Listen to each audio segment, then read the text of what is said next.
Alright, say hello again, chat. And hello to everyone watching at home. My name is DB333, and welcome back to a brand new day in Komi.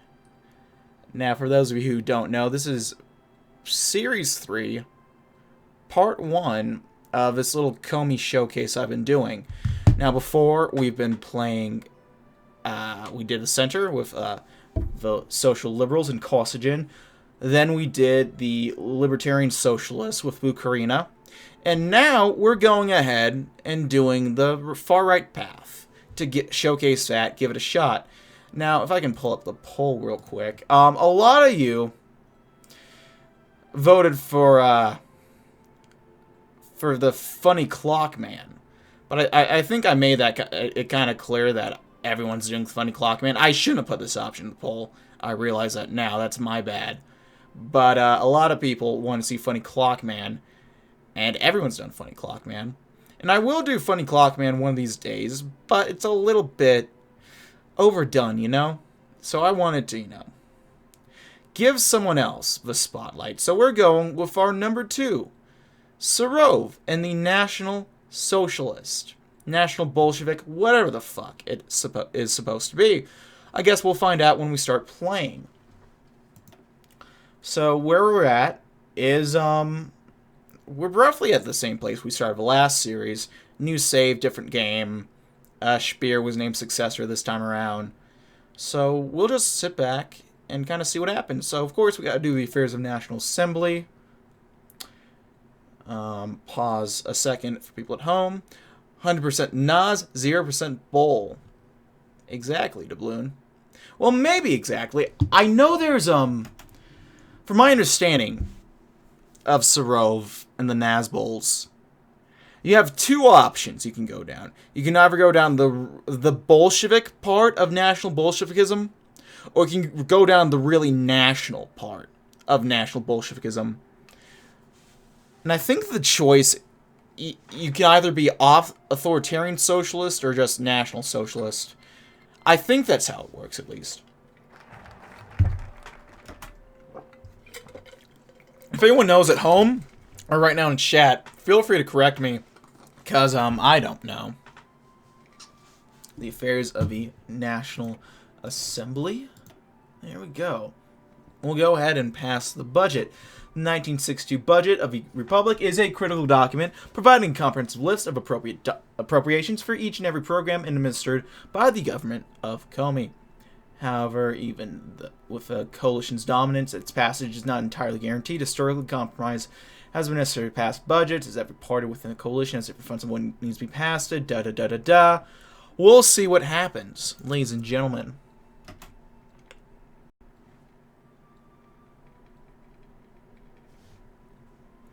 So yeah, I was talking about this with chat a little bit, and today is the day I'm recording / streaming this is election day, November 3rd, and let's not talk about it. We'll fucking wait and see what happens. Probably by the time this is uploaded. Ooh, this is a new upload I haven't seen before, so we'll go ahead and... Croatian Autumn. Oh, Tito! Okay.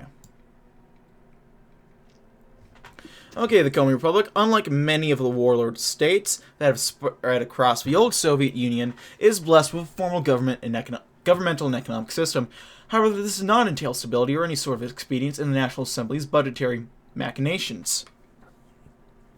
The so-called Voznensti, the ruling party and the governing coalition of the Republic, have prepared a budget for the year, a comprehensive initiative to focus on external defense, internal policing, and public welfare to repair the damages caused by the bombings. However, internal polling reveals a rather conflicting trend within the coalition. With our current number of confirmed voters, it seems that if any more dissensions are to take place within the governing coalition, the budget will fail and the Republic's government will be paralyzed for months. In the wake of a discovery of this distressing trend within the party, the President of the Republic has been forced to make a decision. We could hand it to Kosogen, or keep it as it is and pull strings, basically.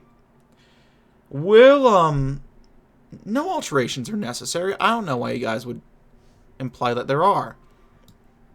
This is a new event I don't think I've read before. It was a quiet night in the streets of Syktyvkar. It was nights like these that Dimitri Penine could allow himself to relax. Life in the Russian anarchy was one of struggle and heartbreak, of constant worry and stress. The once proud people of Russia had been bent to their breaking point. Still, the indomitable Russian spirit could be seen and felt by those who knew how to look. As he looked out at the people of Syktyvkar from his place outside of the democratic offices, he could feel that spirit all around him. Many in Russia had found causes to rally behind. Some of those causes proved themselves to be righteous, but others were of a darker nature. The wretched Aryan Brotherhood was your example of evil in West Russia, and it had been because of the evil that had joined the Order of St. George. He did not regret his time in the Order. He had been able to help many of the downtrodden of Russia, the faithful that suffered under the eyes of bandits and marauders. But as time went on, he began to see the faults of his order. More than that, he saw the faults of their leader. Grandmaster Antipin was a good man, he knew that, but the anarchy bred hard men, even out of good men. Before he left, he'd seen the Grandmaster grow even more wrathful. The Order itself was beginning to be molded by that wrath, and in the end, he could not stand it anymore. He found a new purpose, to protect the people of Republic. It was a difficult road he had opted to go down. The political violence of Republic was an unfortunate and dangerous fact of life, but he was prepared for what may come. A moment to reflect. Fun fact about Tito: British intelligence service didn't have a full picture of partisan activity in Yugoslavia, but they did know someone called Tito. The thing is, they had no idea it was a person, so the initial theory was a partisan group called a secret underground terrorist organization, which creates the acronym Tito in Croatian. That is a very fun fact. Doubloon, thank you for that.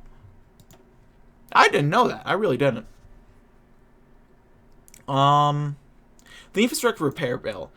While the Republic has a Department of Transportation that handles repairs to infrastructure and replacements to damaged watercraft and transport vehicles, the department has constantly delivered complaints about how its funding is insufficient to deal with every issue that it currently faces. A new bill has been proposed to the National Assembly to pass through a special appropriation for the Department of Transportation, which is to be dedicated specifically to providing aid to their infrastructure repair division. However, certain aspects of the bill are undecided, specifically liberalizing the exact source for the funds which be dedicated. We'll figure out all of that in a second, won't we?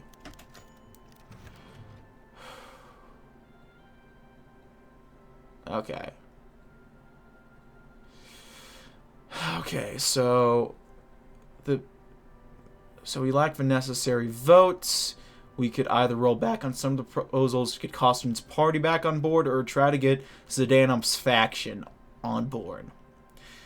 Alright, we're calling in a favor from the left.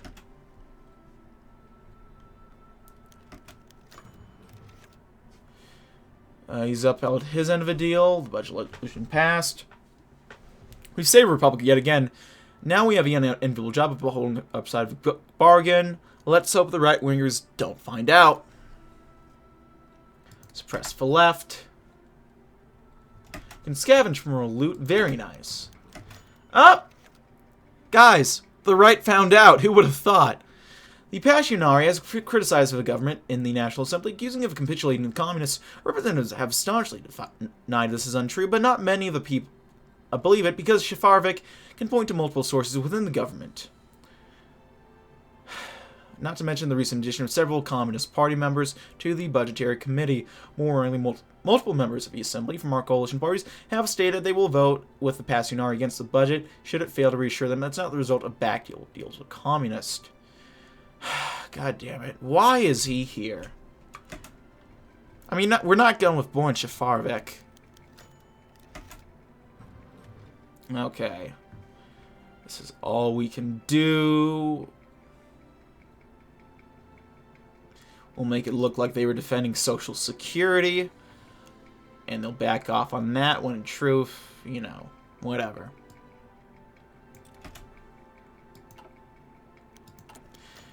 Ladies and gentlemen, we got it to pass, but fuck if that wasn't complicated.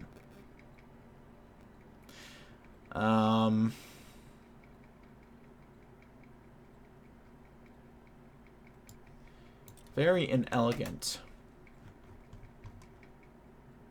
We can invest in infrastructure. I don't think we really need to do that.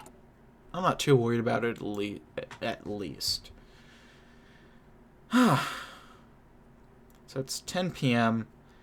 I kind of want to look at the election results. but at the same time, I really don't. So we'll just wait. We'll sit back. As part of our new set of reforms, an increased amount of funding will go towards restoring the functionality of infrastructure damaged by German bombings, particularly paved roads, railroads, and larger bridges. The problem is if we follow the recommendation of the Democratic coalition partners and commit to this without compensating for the very likely possibility of passing our very limited budget, we risk running up debt, which is notoriously expensive due to our isolation from international credit.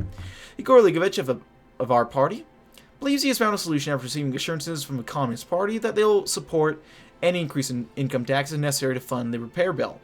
This will be highly unpopular both with people and with the center. The passionaries, on the other hand, want to ensure the repairs are done within budget by utilizing prison labor. Unpaid prison labor. What are you talking about? Everyone being at it, everyone just seems like ordinary like you're right. This would be most popular with the people, but the rest of the governing parties would see it as highly inhumane. And they need some exercise anyway.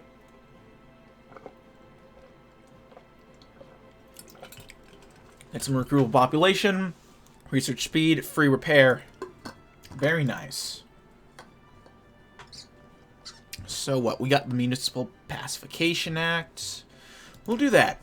The parliamentary situation has been said to be getting completely uncontrollable, with a general uptick in overall violence over time. Several politicians in the National Assembly, spearheaded by Stalin and Kosygin, leaders of the Democratic Center, have proposed a rather drastic bill, one that has been said to increase powers within problem areas of the Republic, to levels not seen since the days of Bukharin. While many politicians in the National Assembly have railed against the bill, calling it a tyrannical government overreach and a naked attempt at shutting down political opposition to the current ruling parties, one can also argue that this opposition is just an attempt to prevent these politicians and listed sources of assistance from being persecuted.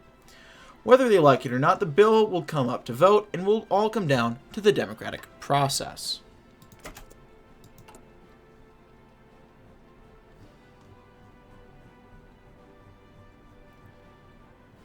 What do we want to do? The center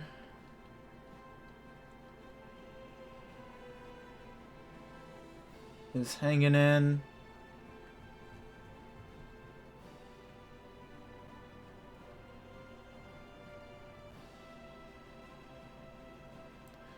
We'll go ahead and request some insider information.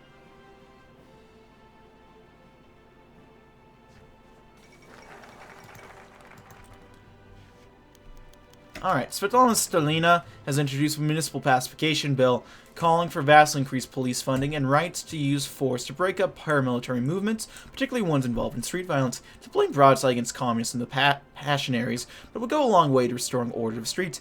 However, both DSNP and SNR are worried about the public reaction. Killing of the bill will make them look weak on crime, but endorsing it would ensure its passage and make them seem to publicly support police brutality and politicize attacks on their opponents. As an American, I don't see the problem. Am I right? It remains to be seen what they do about the bill. They endorse the bill, I guess. Next, we'll do Minority Representation Act. There lies a deeply concerning trend throughout our republic of inequality in the National Assembly. The majority of our deputies are Russian, with an extreme minority of the National Assembly made up of the people the Republic bears the name of, the Komi. The proposed bill, spearheaded by Svetlana Stalina, makes a stand for a certain quota of minority representation, with new districts drawn to ensure more minorities are sent to the National Assembly and the rich culture of the Komi can be protected from a lack of representation. Unusually, Stalin and the left have aligned on this matter, with a large contingent of the Vozhnensky, the PSD, and the Communists supporting the measure. The fate of this bill seems to rest on the groups that can be rallied to support or oppose it. A more moderate bill could gain the support of more of a center who are concerned about the political ramifications of mandated representation and marginalize the left. I guess we'll go ahead and wait and see. Yeah.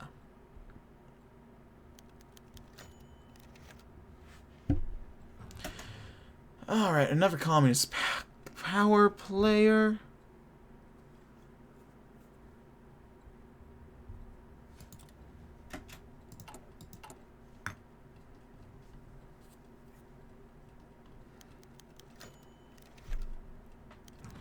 Konyamarov, very interesting. Alright, so, more favors from Zhdanov, more influence of Zhdanov and Vosnensky, decrease the influence of Suslov, treasure worth any price.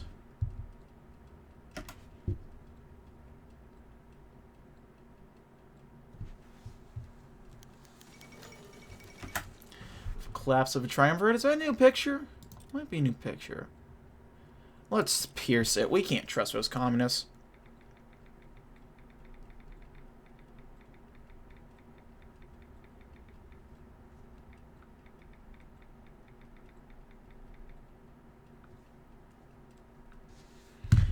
Alright, let's go ahead. We can prepare a raid.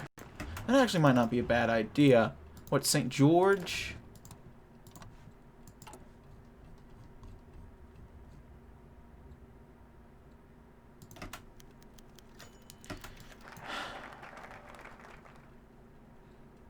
Right, this is one that I know I can't read and say that one word because I don't want to get TOS'd. So, I'll pause for people at home to read it. And at least we're getting protection. Oh. Increases the influence of Vosnensky and Gumalov. Okay. Well, just another puppet. Well, it's a sad fact of life that in a republic centered in the Komi region, the actual Komi people and other Finno-Uralic minorities in the republic are woefully underrepresented in the regional government and national assembly. As such, the Communist Party has introduced a bill enshrining the rights of a native staff and number of assembly seats proportional to their population in the republic, as well as a guaranteed right to jobs in the government of the majority native municipalities. Needless to say, passing the bill would strengthen the communists considerably, as they are already doing well among the natives, and this bill would enshrine them as a party of native rights. As such, the Passionaries want this bill voted down on the grounds of mandatory native representation being undemocratic and a system preaching one man, one vote. Of course, in reality, their chief concern is the threat of a strengthened communist party could represent. As a compromise, the native Komi SMR representative Ivan Morozov has drafted a bill that will guarantee the natives access to local government and a heavier vote weight in the assembly elections, but no mandatory lower limit on native representation.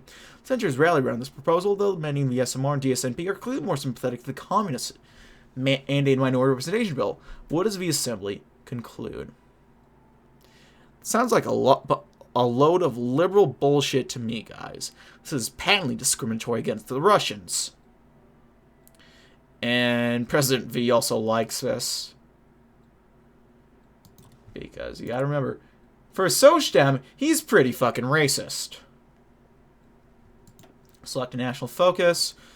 We'll do the Equal Zoning Act. Redistricting is a concern that has long affected many elements within our republic, from the disenfranchised refugees on the peripheries of our cities to the politicians attempting to organize their re-elections. The process is infamously arduous within Komi and Syktyvkar specifically, thanks to the bombings and high volume of population transfers, thanks to refugees, and our lack of resources to run accurate censuses. This naturally has led to an environment which more or less any sort of population distribution can be constructed and made to look official, without cooking the books too much. Gerrymandering in HoI 4. How quaint. Behind the curtain, the president has spoken to several deputies on the redistricting board, giving a favor to certain politicians to make them unassailable in their districts could be just the incentive they need to throw more of their support behind the government's initiatives. Well, here we go. The Equal Zoning Act.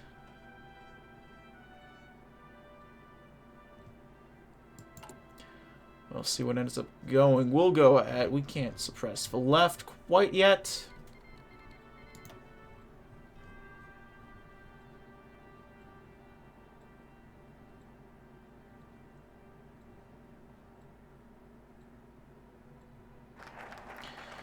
Equal Zoning Act. we've gained a stable enough majority in the National Assembly that we can redraft parliamentary districts in an equitable fashion. Yeah, that sounds good enough. A very generous description of the equal zoning bill. On paper, this bill will ensure fair representation by redrafting districts to be of equivalent geographical area rather than based on population alone, ensuring a better representation for the countryside, which generally leads centrist over the population centers like Syktyvkar.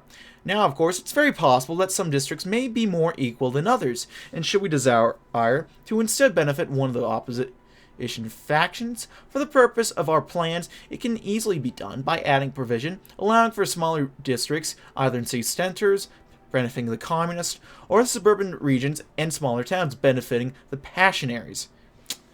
You know, let's be in Gumilov's good books.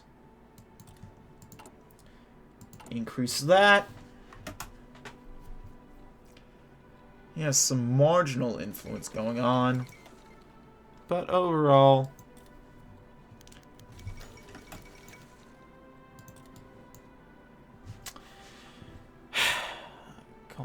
yeah, we already read this. Pause in case you haven't read it before. We'll let her fight her own battles. Alright, so we got the Defensive Republic Act, and then we can move on to the good stuff. The Komi Republican Army is a formidable force in the Russian waste, but has its own set of problems, namely size. That's what she said. Due to our small population, the necessary and efficient census system, the Army doesn't get quite as much manpower as it needs. From our current conscription policies, several solutions have been raised in the National Assembly to address this issue and defend the Republic from hostile neighbors. While the official line of the ruling coalition is to increase the conscription period from 1 to 2 years, the left has proposed an addendum, a loosening of the laws that ban certain people from volunteering for military service due to participation in certain political organizations. While this is a drastic measure, it could assist the Republic in getting the manpower it needs. The solution, as always, will be figured out in the Assembly. Okay, go ahead, suppress the left. Get out of here, you commies. Alright, we can go ahead and initiate that raid. They refuse tribute, huh? That's a real bad decision for you, Komi. And there goes Tito.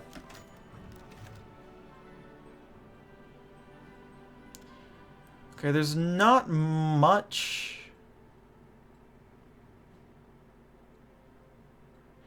We'll increase the bill, get a 4-year draft going. Nothing to really improve any of the right influence, which is okay. Nothing in our government has been spared from danger, one way or another. While we have essentially twiddled our thumbs, both the left and the right have plotted, calculated, and made their moves with no counterattack from us. We are essentially a king with 2 rooks flanking it. There are only a few moves we are allowed to make, and we must make the right one, unless a mistake is made and our game is over.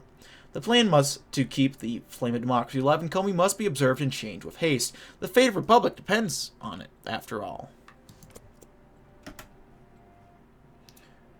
We can focus on research if we want to.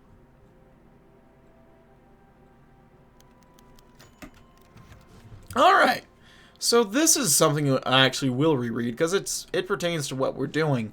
Suslov leaned forward in his office chair, pushing his glasses forward as he pinched the bridge of his nose.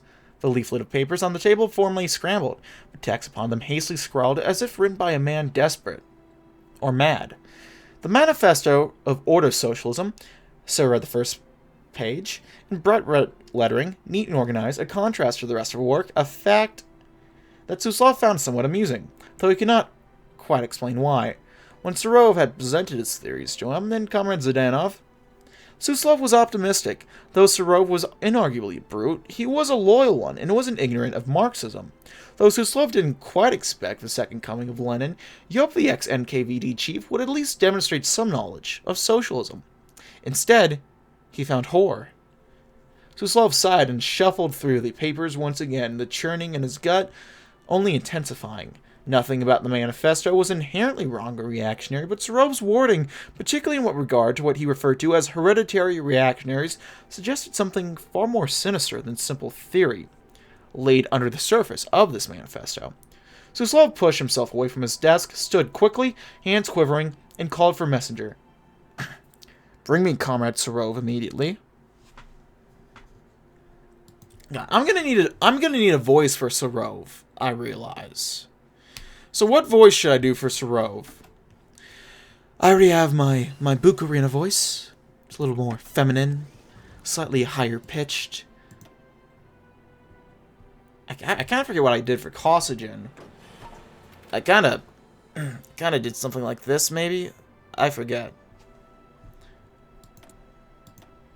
Well, it's been a while since I recorded the Cosogen series. But I need something for Serov. And I can't just do funny yelling to a mic. You know, I can't just do the funny Spear voice. Because, you know, that's overdone. There's only so much that you can really do. Raid successful. We get some loot. We'll get some new industrial equipment. What does he look like? He is a bald man. Oh, hold on. Let me, treasure. Soft, maybe a bit of a hiss. I'll pull up a picture of Ivan Serov. Ivan Serov. Here we are. So here's his portrait in TNO. Either that or a Dr. Evil impression. In search of followers, you can... McKed, can you ban that bot for me? Or Dr. Evil impression. Fuck, how's Dr. Evil? Oh, God. He's not... I don't think he's not outwardly evil. Not quite yet. He's more like a subtle evil. I don't know what to do. Something like this. Kind of like a Dan Carlin sort of deal. Does that work? I sound like a B-list Batman. Is that any good? Bit of bitterness, I guess.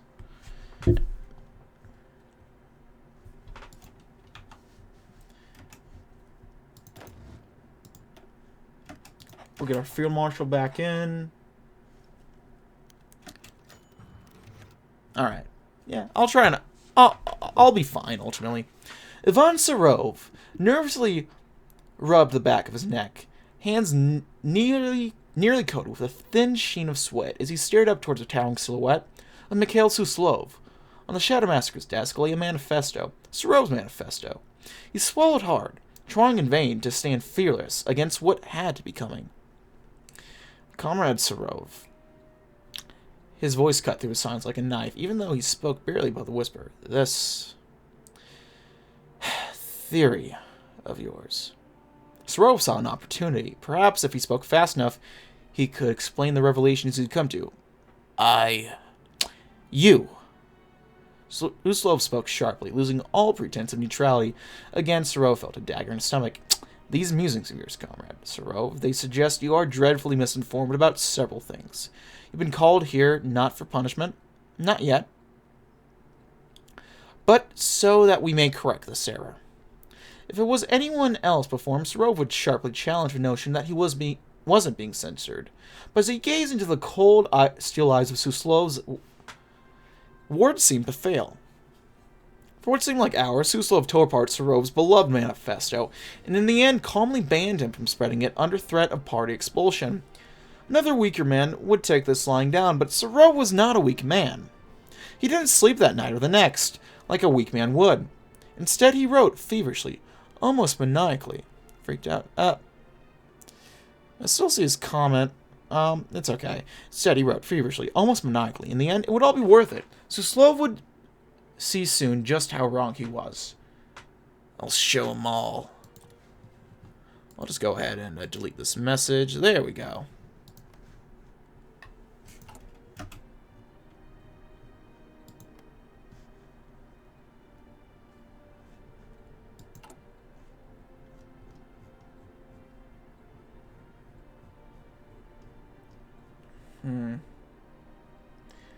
think, what do we want to do? We might go ahead campaign for the PSD, just so we can influence their general power base.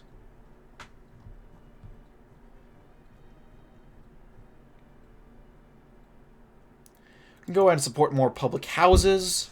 I think it's a very brilliant idea. Tried pressing the delete message ban timer buttons, but the app just broke.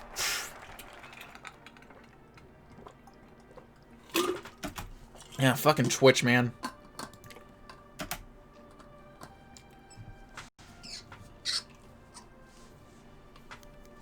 Alright. The Democratic Coalition's leaders have arranged a very important meeting, or at least what was supposed to be a very important meeting. The reason for this meeting was the, let's say, unstable situation in the Republic. Extremists, radicals, and political violence ran rampant.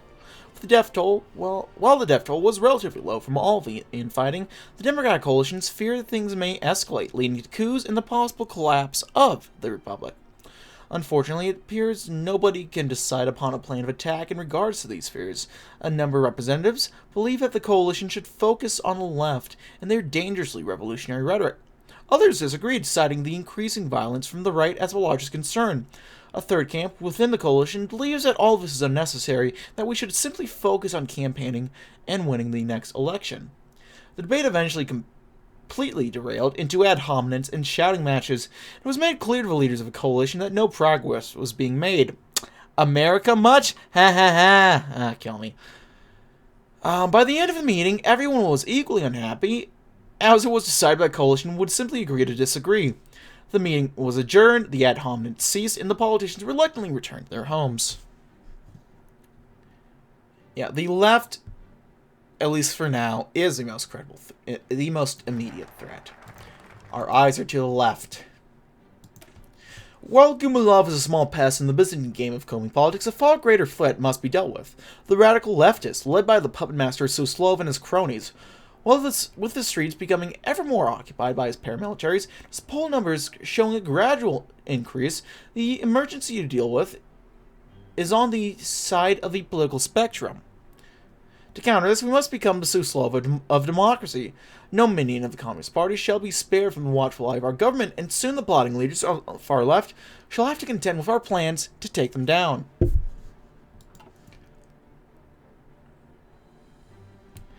So with that, we'll just go after the spreading red influence. The mundane restaurant conversations to the poll booths, talks in areas begin to take on a shade of red and gold. Hammer and sickle. Those who speak of them in a positive light are no longer far leftists, but slowly, also, ordinary citizens. The dissemination of communistic and socialist propaganda must be halted through our paramilitaries, and our own information for the citizens will replace it. Polling booths will become more guarded. Suspected citizens will be checked for any left-wing activities. We will stop their efforts here. Go ahead and scavenge for loot first. Poor guy got shot. Good man. Hate to see it.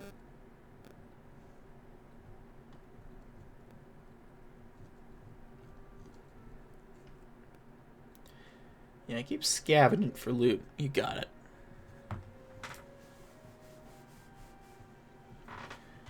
Anyone else we can do a raid on?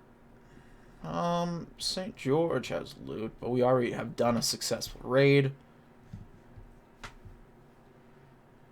So we'll hold off. I found it's just really easy to just beat up on St. George. Up US versus Guyana. Who would have thunk the Americans would intervene anywhere? American intervention in South America? Who'd have thought? Let's press for left.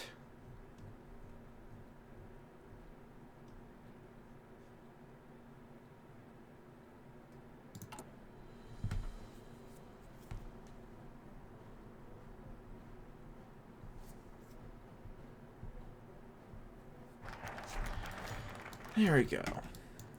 Komi Republican Navy. Give you guys a second to read that. That's 2 naval commanders instead of, I think, it used to be 1. don't know. We'll go ahead and observe some leftist paramilitaries. In our nation, marching paramilitaries down the street may as well be our way of greeting each other. The paramilitary is the lifeblood and invisible hand of every party, including ours, and every plotter with a bit of sense knows it. Because of the status and importance of the paramilitaries in our republic, simply watching what their thugs do and say will grant us access to valuable information regarding their plans. Through agents and citizen observations, we can figure out when and where the enemy is, from hour to hour.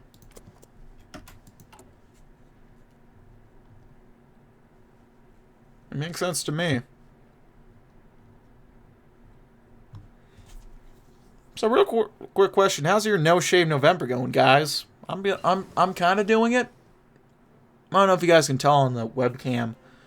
I'm kind of doing it. And you guys watching it YouTube at home can't tell at all, I'm afraid. You know, I know my cat has basically been doing No Shave November for a year.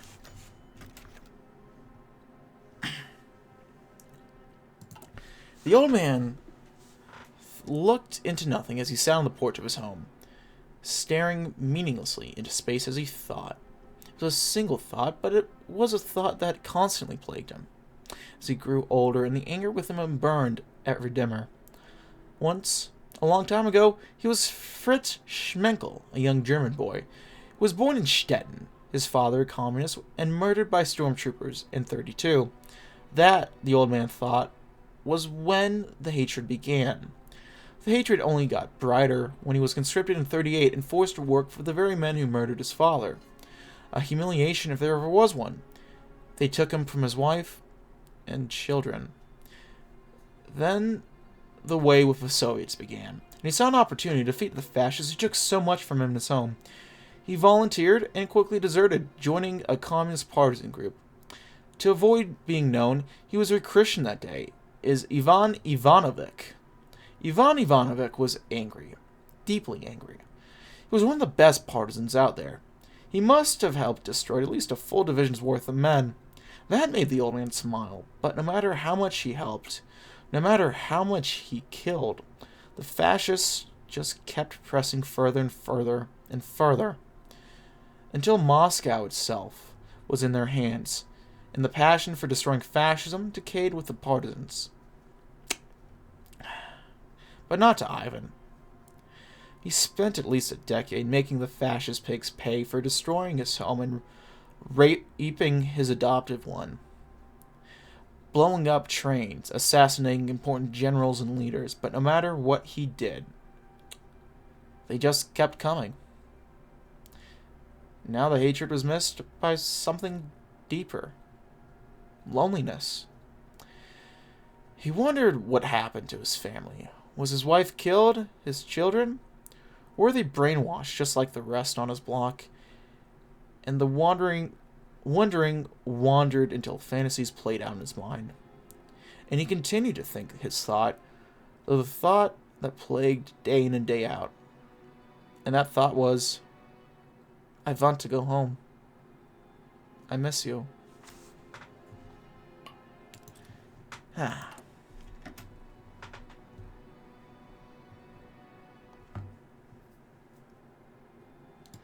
Fair raid against St. George. Star Wars crossover? When? What? Okay, 4 months you haven't shaved it. Close enough. A year, 4 months. I mean, it's not close enough, but in COVID terms, it feels like a fucking year anyway, so you know.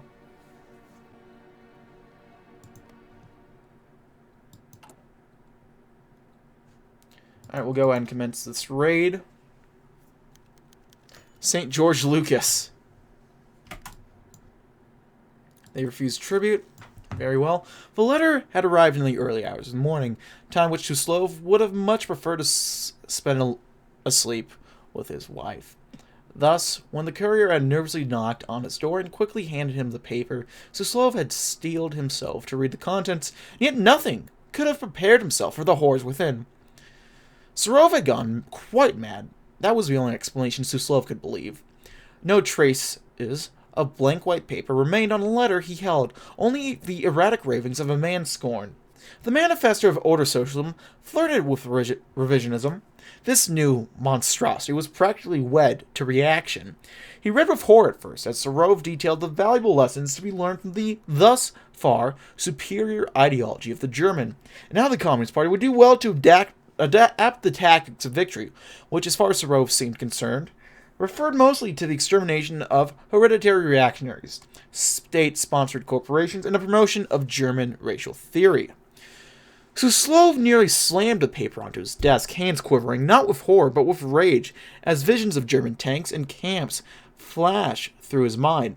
A snarl snaked across his lips as he pushed himself to his feet. Serov had gone too far. This is not the question of an uneducated socialist, but the deranged lunacy of a fascist. Suslov barely noticed his surroundings as he stormed through his office and punched a number into his telephone. A cancer had infected his party, he now knew, and he would see it excised at any cost.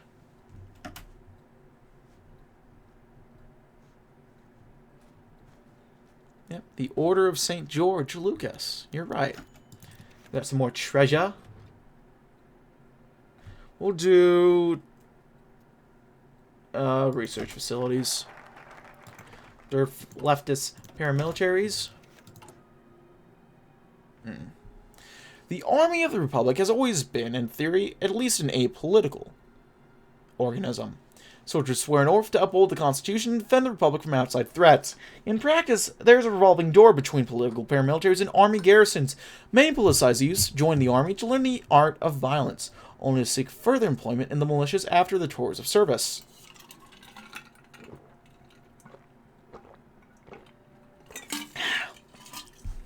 Others join the army in between stints in the streets of a capital, often to let the heat die down after a recent militia clash. Today, a group of communist-leaning soldiers have announced an unlimited strike to protest the government's violence against the far left. Why has the government gone back on its words and broken the truce with communist parties? Why are noble men of the Republican Army sent to die for political bickerings? Asked the speakers to assembled soldiers. A chorus of indignation lifted up the question as policemen observed the public protest. Numbers are still coming in, but it seems that our initial guess that 1/3 of the army has communist leanings has proved accurate, down to 66% of its usual strength. With all the tank corps joining the strike, our army has been badly hit. Well, I guess we gotta bring in the reserves. Next, we will do the strike from the right. Even if they are helping us defeat the leftist threat, it seems the situation on the right has not developed to our advantage. While we have been dealing with the communist threat, it seems the fascists have been taking advantage of this opportunity to expand their influence and scope. Much like the left, talks of new graffiti, voter intimidation, and paramilitary assaults from Gumilov have spread throughout our political sphere and show no signs of stopping anytime soon. A meeting must be called and a plan to deal with this new threat must be drafted and carried out.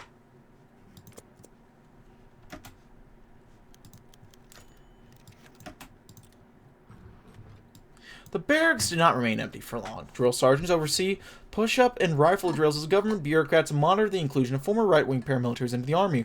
The far left has inevitably protested the recruitment of reactionary thugs into the army, depicting this as the latest example of the inevitable alliance between spineless capitalist leaders and reactionary fascists. These protests have been drowned out in turn by a tidal wave of outrage from parties ranging from social democrats to the far right. The communist thugs have deserted their posts in this hour of need, pointed out a fascist deputy, to a mixture of applause and jeers. The fascist paramilitaries are known to maintain their own strict standards of training and obedience. The new recruits are generally of excellent quality, yet many observers worry that by switching the government's reliance on one set of political extremists to another, the Republic's safety has not improved. How long until the new recruits agitate for their own purposes? Well, you know what? They're better than Suslov.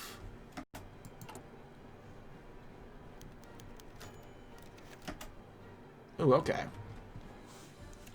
Not all of the new recruits were far-right radicals.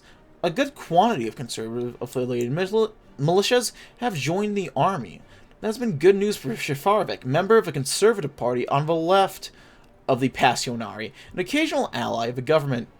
Now that his supporters hold a non-trivial position in the Republican Army, Shafarvik's political star, as tainted as it is by his associates Gumilov, has risen sharply.